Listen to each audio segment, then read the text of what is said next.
too early, he's in the wrong place at the wrong time. Watch him now, he waits, then he pulls straight in front of Jonathan Luca. Luca does not sense neither. Watch this, when it pops in there, comes off with the shoulder.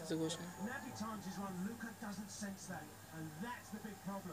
Allows him to go, Benson's in there, not a lot he can do because he thinks Jonathan Luca is going to track that run. Well, that's what happens when you don't.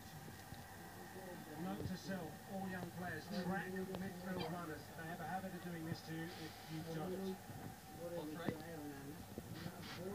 Trying to weave his way through, but again, too many white shirts here offer his way to be able to get through. Oh, that's given away, that's ball by Subic. There might be a chance here in the goal. Oh, what's a chance for Ronaldo? And he's headed over. I think he's hurt himself landing as well. He's instantly waiting for medical attention. But Hoffrey does superbly well to dispossess Subic and then just see the far post from that position.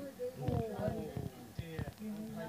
किसे लगेगा Jumps up so well, but he can't get above the ball, and therefore बहुत मारिए थे सो यार that's why it goes over. Access क्या Well, there goes the half-time whistle. That was the final action of the half. What a moment that would have been for Ronaldo to head in.